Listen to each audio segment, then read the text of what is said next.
കടൽ മണൽ ഖനനത്തിനെതിരെ പ്രത്യക്ഷ സമരത്തിലേക്ക് ലത്തീൻ അതിരൂപതയും പോവുകയാണ്. ലത്തീൻ അതിരൂപത archbishop doctor Thomas J Netto reporter ടിവിക്കൊപ്പം ചേരുന്നു. ഏത് വിധത്തിലുള്ള ആവശ്യമാണ് പിതാവെ നമുക്കുള്ളത്? കടൽ മണൽ ഖനനം അത് വളരെയേറെ പ്രത്യാഘാതങ്ങൾ നമ്മുടെ സമൂഹത്തിന് സംജാതമാക്കും എന്നുള്ളതാണ്. ശാസ്ത്രീയമായ പാരിസ്ഥിതികമായ പഠനങ്ങൾ വേണ്ടത്ര രീതിയിൽ ചെയ്തുകൊണ്ട് ജനങ്ങൾക്ക്, പ്രത്യേകിച്ച് മത്സ്യമേഖലയിലുള്ള കടലോര മേഖലകളിലുള്ള ജനങ്ങളുടെ ആശങ്കകൾ കേട്ട് അതിൻ്റെ ആ ഒരു വാസ്തവം ഉൾക്കൊണ്ടുകൊണ്ടുള്ള തീരുമാനങ്ങളും സമീപനങ്ങളുമാണ് പൊതുവെ പ്രതീക്ഷിക്കുന്നത്. ഞാൻ മനസ്സിലാക്കുന്നതനുസരിച്ച് ഇന്ന് വൈകുന്നേരം മുതൽ നാളെ വൈകുന്നേരം വരെ തീരദേശം മുഴുകയും അവരുടെ പണിയെല്ലാം നിർത്തിവെച്ചുകൊണ്ടുള്ള ഒരു ഹർത്താൽ, അത് പ്രധാനമായിട്ടും പൊതുജന ശ്രദ്ധയിൽ, പ്രത്യേകിച്ച് അധികാര കേന്ദ്രങ്ങളിൽ വളരെ ബഹുമാനത്തോടുകൂടി ഈ വിഷയം മുന്നോട്ട് വയ്ക്കുക, ഈ വിഷയത്തിലേക്ക് അവരുടെ ശ്രദ്ധ ക്ഷണിക്കുക എന്നുള്ളതുമാണ്.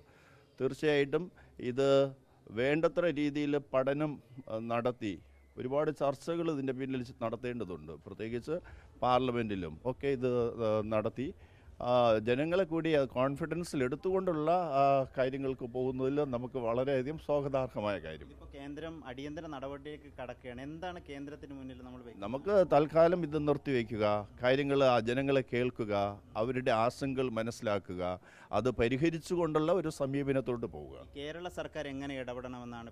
തീർച്ചയായിട്ടും കേരള സർക്കാരും നമ്മുടെ കേരളത്തിലെ പ്രതിപക്ഷവും ഒരുമിച്ച് നിന്നുകൊണ്ട്, പ്രത്യേകിച്ച് നിയമസഭാ സമ്മേളനം കൂടുമ്പോൾ ഈ വിഷയത്തിന് സംബന്ധിച്ച പ്രമേയം പാസ്സാക്കുക, ആ രീതിയിൽ സംഘടിതമായിട്ട് എല്ലാ രാഷ്ട്രീയ പാർട്ടികളും ഈ വിഷയം ഏറ്റെടുക്കുകയും ഒരുമിച്ച് ഇതിനെതിരെയുള്ള പ്രവർത്തനങ്ങളിൽ നിൽക്കുകയും വേണമെന്നുള്ളതാണ് നമ്മുടെ അഭിപ്രായം. ഒറ്റ കാര്യമാണ് ചോദിച്ചോട്ടെ, നമ്മൾ ഈ ലഹരി ഉപയോഗം കൂടുന്നതായിട്ട് പിതാവിൻ്റെ ശ്രദ്ധയിൽ പത്രവാർത്തകൾ കാണുന്നല്ലോ, അതിൽ പിതാവിൻ്റെ ഒരു അഡ്വൈസ് എന്താണ്?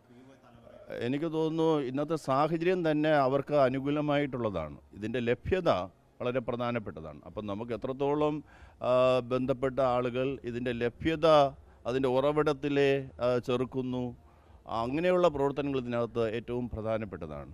ഇനി ഇത് അറിയുമ്പോൾ തന്നെ മാതൃകാപരമായ നടപടികൾ എടുക്കുകയും ഇത് സമൂഹത്തിൻ്റെ എല്ലാ മേഖലയിലും ഉള്ളവർ ഒരുമിച്ച് പ്രവർത്തിക്കേണ്ട ഒരു കാര്യമാണിത്.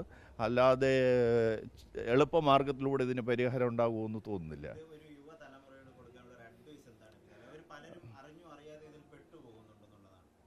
ഇതിൻ്റെ ദൂഷ്യം ഒരു ജീവിതത്തെ നശിപ്പിക്കുന്ന ഒരു കാര്യമാണ്. അപ്പോൾ അതിൻ്റെ ദോഷം തിരിച്ചറിഞ്ഞുകൊണ്ട് ജീവിതം ഏറ്റവും അനുഗ്രഹീതമാക്കുവാനായിട്ട് ഏറ്റവും തടസ്സമായിട്ട് നിൽക്കുന്നൊരു കാര്യമാണ്. ഒരു വ്യക്തിയെ ആശ്രയിച്ച് കഴിയുന്ന ഒരുപാട് അവരുടെ പ്രിയപ്പെട്ടവരുണ്ട്. അവരുടെ ജീവിതങ്ങൾക്കും അതൊരു വലിയ പ്രതിബന്ധമായിട്ട് മാറുന്നതാണ്. അപ്പം ഒരു മടങ്ങിവരവ്, ഒരു തിരിച്ചുവരവ് അനിവാര്യമാണ്. ലഹരിയല്ല ജീവിതത്തിൻ്റെ ആത്യന്തികമായ പരിഹാരമെന്ന് യുവജനങ്ങൾ തിരിച്ചറിയണം. നന്ദി. ഈ കാര്യങ്ങൾ തന്നെയാണ് കേന്ദ്ര സർക്കാർ തൽക്കാലം ഈ കടൽ മണൽ ഖനനം തൽക്കാലം അതിൻ്റെ നടപടികൾ നിർത്തിവെക്കണം. കേരള സർക്കാരാകട്ടെ ഇതിനെതിരെ നിയമസഭ ചേർന്ന് പ്രമേയം പാസ്സാക്കണമെന്നും ലത്തീൻ അതിരൂപത ആവശ്യപ്പെടുകയാണ്. വീഡിയോ ജേർണലിസ്റ്റ് വിനയനൊപ്പം reporter Adil Palode, in reporter, Thiruvananthapuram.